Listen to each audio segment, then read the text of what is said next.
मत्ती रचे सुसमाचार अध्याय 6 कुल पद 1 से 34। दान।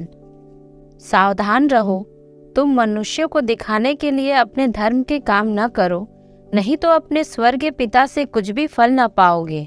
इसलिए जब तू दान करे तो अपने आगे तुरही न बजवा, जैसे कपटी सभाओं और गलियों में करते हैं, ताकि लोग उनकी बड़ाई करें। मैं तुमसे सच कहता हूँ कि वे अपना प्रतिफल पा चुके। परंतु तू दान करे तो जो तेरा दाहिना हाथ करता है उसे तेरा बायां हाथ न जानने पाए, ताकि तेरा दान गुप्त रहे, और तब तेरा पिता जो गुप्त में देखता है तुझे प्रतिफल देगा। प्रार्थना। जब तू प्रार्थना करे तो कपटियों के समान न हो, क्योंकि लोगों को दिखाने के लिए आराधनालयों में और सड़कों के मोड़ों पर खड़े होकर प्रार्थना करना उनको अच्छा लगता है। मैं तुमसे सच कहता हूँ कि वे अपना प्रतिफल पा चुके। परंतु जब तू प्रार्थना करे तो अपनी कोठरी में जा और द्वार बंद करके अपने पिता से जो गुप्त में है प्रार्थना कर, तब तेरा पिता जो गुप्त में देखता है तुझे प्रतिफल देगा। प्रार्थना करते समय अन्य जातियों के समान बकबक न करो, क्योंकि वे समझते हैं कि उनके बहुत बोलने से उनकी सुनी जाएगी। इसलिए तुम उनके समान न बनो, क्योंकि तुम्हारा पिता तुम्हारे मांगने से पहले ही जानता है कि तुम्हारी क्या क्या आवश्यकताएं हैं। अतः तुम इस रीति से प्रार्थना किया करो, हे हमारे पिता, तू जो स्वर्ग में है, तेरा नाम पवित्र माना जाए, तेरा राज्य आए, तेरी इच्छा जैसे स्वर्ग में पूरी होती है वैसे पृथ्वी पर भी हो। हमारी दिन भर की रोटी आज हमें दे, और जिस प्रकार हमने अपने अपराधियों को क्षमा किया है वैसे ही तू हमारे अपराधों को क्षमा कर, और जिस प्रकार हमने अपने अपराधियों को क्षमा किया है वैसे ही तू भी हमारे अपराधों को क्षमा कर। और हमें परीक्षा में न ला, परंतु बुराई से बचा, क्योंकि राज्य और पराक्रम और महिमा सदा तेरे ही हैं। आमीन। इसलिए यदि तुम मनुष्य के अपराध क्षमा करोगे तो तुम्हारा स्वर्गीय पिता भी तुम्हें क्षमा करेगा, और यदि तुम मनुष्यों के अपराध क्षमा न करोगे तो तुम्हारा पिता भी तुम्हारे अपराध क्षमा न करेगा। उपवास। जब तुम उपवास करो तो कपटियों के समान तुम्हारे मुंह पर उदासी न छाए रहे, क्योंकि वे अपना मुंह बनाए रहते हैं ताकि लोग उन्हें उपवासी जाने। मैं तुमसे सच कहता हूँ कि वे अपना प्रतिफल पा चुके हैं। परंतु जब तू उपवास करे तो अपने सिर पर तेल मल और मुंह धो, ताकि लोग नहीं परंतु तेरा पिता जो गुप्त में है तुझे उपवासी जाने। इस दशा में तेरा पिता जो गुप्त में देखता है तुझे प्रतिफल देगा।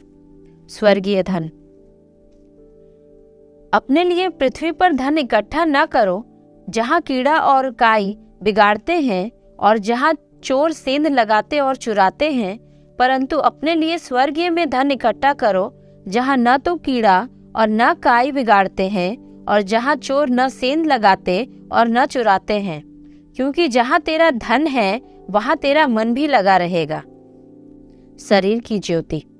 शरीर का दिया आँख है, इसलिए यदि तेरी आँख निर्मल हो तो तेरा सारा शरीर भी उजियाला होगा, परंतु यदि तेरी आँख बुरी हो तो तेरा सारा शरीर भी अंधियारा होगा।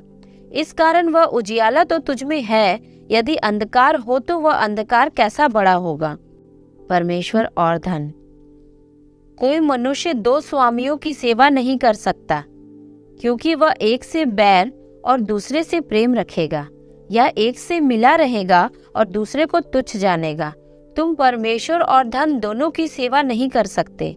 इसलिए मैं तुमसे कहता हूँ कि अपने प्राण के लिए यह चिंता न करना कि हम क्या खाएंगे और क्या पिएंगे, और न अपने शरीर के लिए कि क्या पहनेंगे। क्या प्राण भोजन से और शरीर वस्त्र से बढ़कर नहीं? आकाश के पक्षियों को देखो, वे न बोते हैं, न काटते हैं और न खत्तों में बटोरते हैं, फिर भी तुम्हारा स्वर्गीय पिता उनको खिलाता है। क्या तुम उनसे अधिक मूल्य नहीं रखते?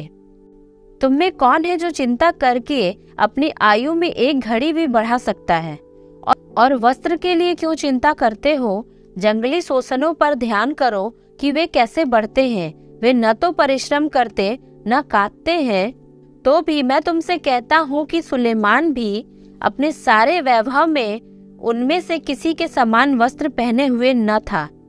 इसलिए जब परमेश्वर मैदान की घास को, जो आज है और कल बाढ़ में झोंकी जाएगी, ऐसा वस्त्र पहनाता है, तो हे अल्पविश्वासियों, तुमको वह इनसे बढ़कर क्यों न पहनाएगा। इसलिए तुम चिंता करके यह न कहना कि हम क्या खाएंगे या क्या पिएंगे या क्या पहनेंगे, क्योंकि अन्य जातीय इन सब वस्तुओं की खोज में रहते हैं, पर तुम्हारा स्वर्गीय पिता जानता है कि तुम्हें इन सब वस्तुओं की आवश्यकता है। इसलिए पहले तुम परमेश्वर के राज्य और उसके धर्म की खोज करो, तो ये सब वस्तुएं भी तुम्हें मिल जाएंगी। अतः कल की चिंता न करो, क्योंकि कल का दिन अपनी चिंता आप कर लेगा। आज के लिए आज ही का दुख बहुत है। आमीन।